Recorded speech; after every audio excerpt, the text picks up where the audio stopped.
حضرت ابو ذر رضی اللہ تعالیٰ عنہ سے روایت ہے کہ میں نے عرض کیا یا رسول اللہ صلی اللہ علیہ وسلم سب سے پہلے کون سی مسجد بنائی گئی؟ اس پر آپ نے ارشاد فرمایا مسجد مقدس یعنی مکہ میں مسجد الحرام۔ پھر میں نے عرض کیا اس کے بعد کون سی؟ اس پر آپ صلی اللہ علیہ وسلم نے ارشاد فرمایا اور پھر سب سے دور کی مسجد یعنی القدس میں مسجد الاقصیٰ جس کو دور کی مسجد بھی کہتے ہیں۔ پھر میں نے عرض کیا ان کے درمیان تعمیر کی کتنی مدت ہے؟ آپ نے ارشاد فرمایا 40 سال۔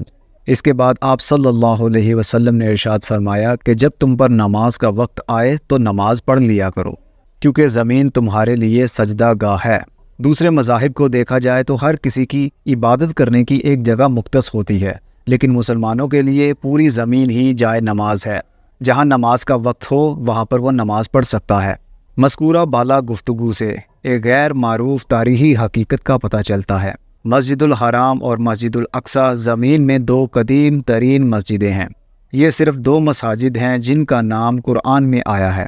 قرآن پاک میں اللہ تعالیٰ ان کا ذکر کرتے ہوئے یوں فرماتا ہے، پاک ہے وہ ذات جو راتوں رات اپنے بندے کو مسجد الحرام سے مسجد الاقصیٰ تک لے گئی، جس کے گرد و نواح کو ہم نے برکت دی ہے۔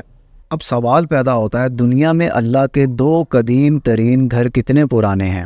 بہت سے مسلمان خانہ کعبہ کی عمارت کو حضرت ابراہیم علیہ السلام سے جوڑتے ہیں۔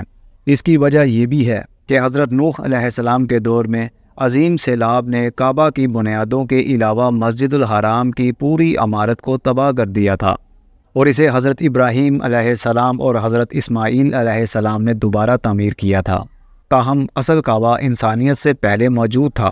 امام بغوی کے مطابق کعبہ کو سب سے پہلے فرشتوں نے بنایا آدم علیہ السلام کے زمین پر بھیجے جانے سے تقریباً 2000 سال پہلے۔ بعد میں حضرت آدم علیہ السلام کو ایک بار پھر کعبہ کی بنیاد رکھنے کا حکم دیا گیا۔ امام راضی کے مطابق اس کی وجہ یہ تھی کہ حضرت آدم علیہ السلام نے اللہ سے زمین پر اپنی تنہائی کی شکایت کی، کیونکہ الہی کی تمنا انسانی فطرت کا حصہ ہے۔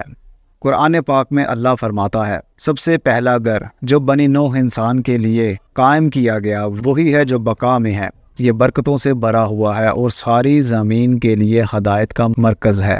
چنانچہ مسجد الاقصیٰ کعبہ کے صرف 40 سال بعد تعمیر ہوئی تھی، اس لیے یہ تصور کرنا محفوظ ہے کہ یہ انسانیت کی ابتدائی سالوں میں موجود ہے اور شاید اس سے بھی پہلے۔ سبحان اللہ، یہ ایک ناقابل یقین حد تک قدیم جگہ ہے۔